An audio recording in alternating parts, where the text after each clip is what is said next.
La peste negra, o muerte negra, se refiere a la pandemia más devastadora de la historia de la humanidad, que afectó a Europa en el siglo XIV y que alcanzó un punto máximo entre 1346 y 1353.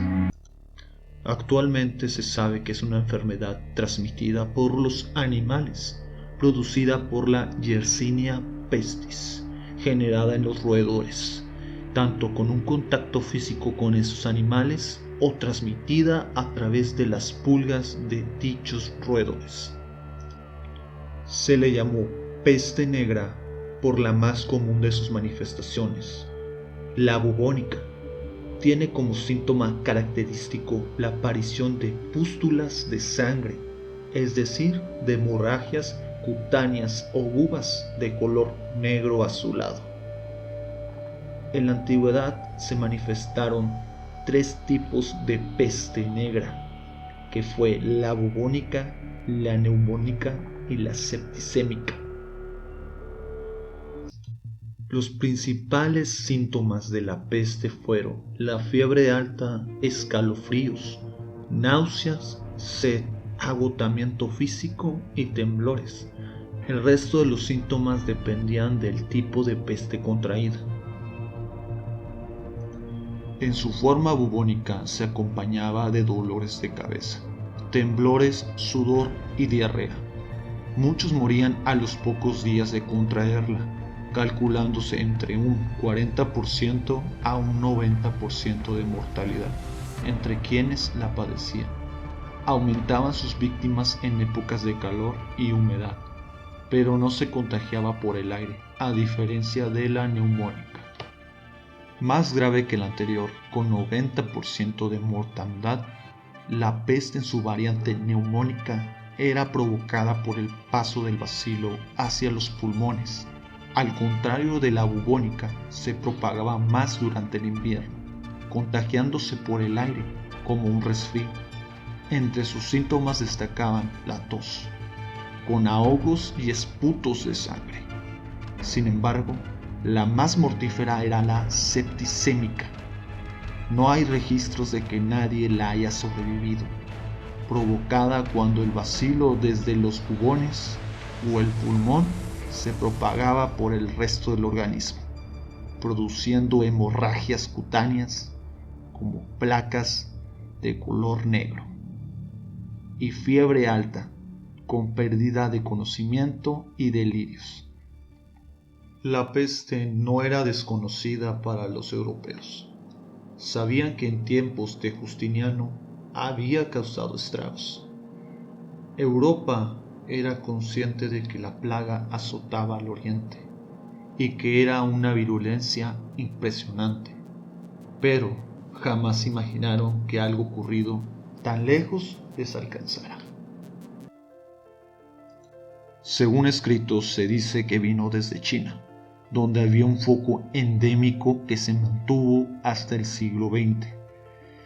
Después, de alguna forma, pasó a Asia Central, donde se le atribuye a los nómadas de la estepa el transportar esta epidemia, ya que ellos tenían de costumbre cazar roedores para usarlos como abrigos. Luego, mediante comerciantes, hacia Europa a través de la ruta de la seda, hasta llegar a la península de Crimea. Se sabe que entre 1338 y 1339 la peste se hallaba en la meseta central asiática, porque se han encontrado restos de cementerios nestorianos cerca del lago Issyk-Kul, donde se detecta una anormal y elevada mortandad para esas fechas, además de 3 inscripciones funerarias que dan a entender sus causas. Hay noticias de ella en el puerto de Cafa, en el Mar Negro, hacia 1347, propagándose rápidamente por Constantinopla y el resto del Mediterráneo, gracias a los contactos comerciales marítimos.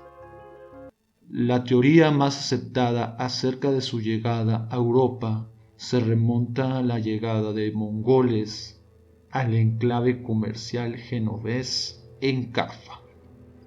Se piensa que los mongoles llegaron al Mar Negro trayendo la peste, y una de sus tácticas para atacar a los italianos era catapultar sus cadáveres infectados, atacando a sus enemigos. Después de esas turbulencias, los mercaderes empezaron a zarpar a Europa, con la peste ya en sus barcos. Por ello, a través de las rutas comerciales, se propagó la peste, primero por las costas mediterráneas, llegando a Francia, Italia, España en 1348, para luego continuar su camino por el norte, hacia Alemania, Inglaterra, Escandinavia y Báltico.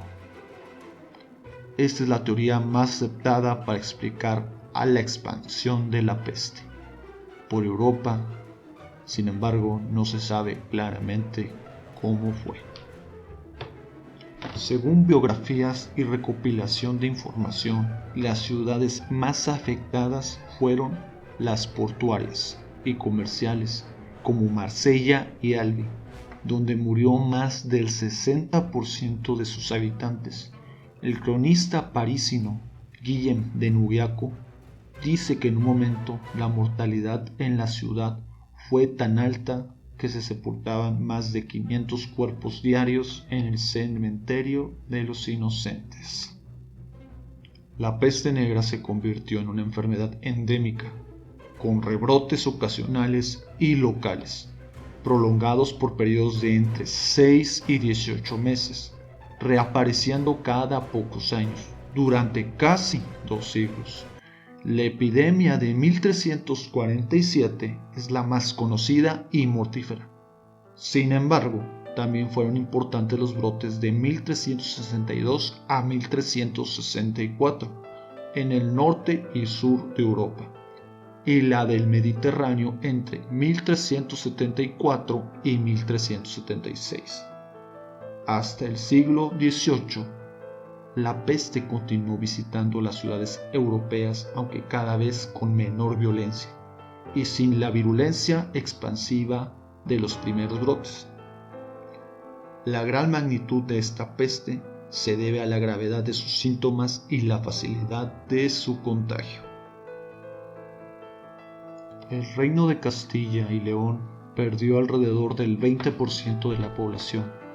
En Aragón murió un 35% de sus habitantes, siendo la Cataluña la más perjudicada, y Navarra fue la más afectada de la península, con un 50% de la población víctima de la peste. Aunque en la corona castellana no existen grandes crónicas acerca de la peste, como en Francia o Inglaterra, sí existen algunas referencias acerca de ella. En la crónica de Alfonso XI, la peste negra es mencionada, porque dicho rey fue una víctima de la enfermedad. Por otro lado, por la ignorancia acerca de las causas de la peste, les llevó a cometer muchos errores, no solo en el tratamiento de la enfermedad, sino también en los medios para prevenir el contagio. Como no se sabía que era causado por un bacilo ni que las ratas domésticas eran sus transmisoras, no se llevó a cabo las medidas de sanidad correspondientes. La peste en la corona de Castilla durante la segunda mitad del siglo XIV destacó el esfuerzo que hicieron algunos de los médicos de la época por estudiar la enfermedad, sus causas, sus posibles vías de contagio, tratamientos y métodos de prevención. Se crea en esa época un género literario médico propio, la loimología. Sin embargo, es un género más valioso desde el punto de vista historiográfico porque para la medicina no significó grandes avances. En estos tratados aciertan en describir los síntomas, como los bubones, los vómitos y las convulsiones, pero fueron incapaces de encontrar las causas, lo que es más importante, un tratamiento efectivo y más allá del castigo de Dios o el envenenamiento de los pozos por los judíos. por lo cual no pudieron explicarlo en esa época. Ante aquella crisis que azotaba en esos siglos, las autoridades medievales optaron por adoptar, en las décadas posteriores, drásticas medidas legislativas para controlar la transmisión de la peste. En 1374, por ejemplo, Bernabé Visconti, señor de Milán, le notificó a un funcionario de la localidad de Regio que todo habitante contagiado debía de ser expulsado de la zona intramuros y asentarse en el campo. Allí se curaría o moriría. Una medida similar implantó Ludovico Gonzaga, capitán del también pueblo italiano de Mantua. Aquel que viajase a una región con una elevada tasa de mortalidad no podría regresar a la ciudad. Quien incumpliese la norma sería ejecutado. Sin embargo, en la colonia veneciana de Ragusa, lo que hoy en día es Croacia, y que contaba con un concurrido puerto para el tráfico marítimo mediterráneo, pusieron en práctica una inteligente idea, y mucho menos tiránica, para tratar de frenar la reproducción de la pandemia. En 1377, los gobernantes decidieron imponer un periodo de 30 días de aislamiento para todos los viajeros y la tripulación que allí desembarcasen y los productos que traían consigo. Es el primer ejemplo históricamente documentado de una ciudad en cuarentena. La estrategia en Ragusa fue adoptada después de varios intentos fallidos de contención. El físico de la ciudad, Jacobo de Padua, había propuesto habilitar un sitio alejado de los muros defensivos en el que asentar a los enfermos locales y a los extranjeros que se acercaban en busca de ayuda.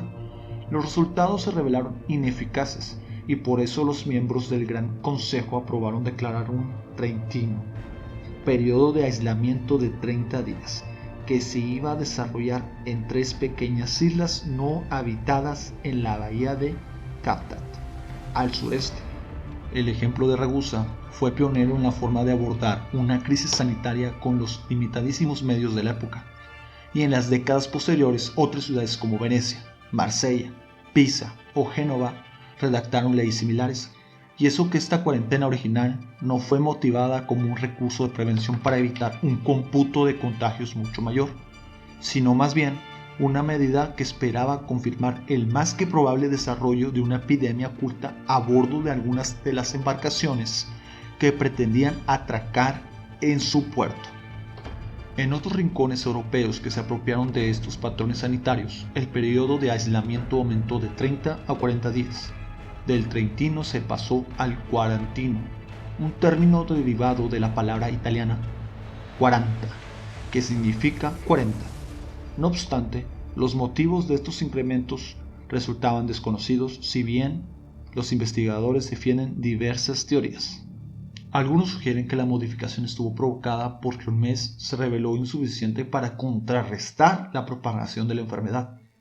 Otros autores han mencionado creencias religiosas, como su relación con la Cuaresma cristiana, el tiempo litúrgico destinado a la preparación espiritual de la Pascua, la duración del diluvio universal, la estancia de Jesucristo en el desierto de Judea o la de Moisés en el monte Sinaí. Todos estos eventos simbólicos duran, o supuestamente duran, 40 días. Otra idea más racional es la que sigue la evolución de la peste negra, la pandemia más mortal de la historia de la humanidad, desde que un sujeto la contraía hasta su muerte. El tiempo que pasaba se situaba en torno a los 37 días, lo que principales síntomas que provocaba la bacteria Yersinia pestis eran las ampollas o bubas hemorrágicas en la piel y una fuerte tos acompañada de sangre.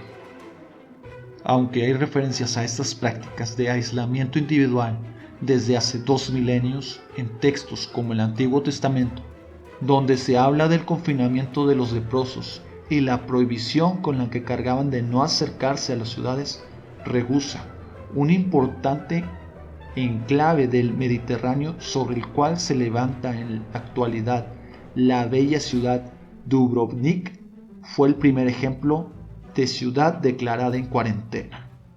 Luego, otro punto clave del control de la propagación de la peste fue la quema de cuerpos y de ropa de los fallecidos, dándole una disminución mayoritaria a la propagación de la peste.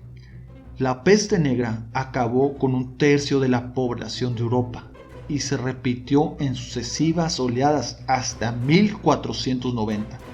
Se tienen informes de más oleadas en años posteriores, pero no tan impactantes en cuestión de muertes como en los años anteriores mencionados.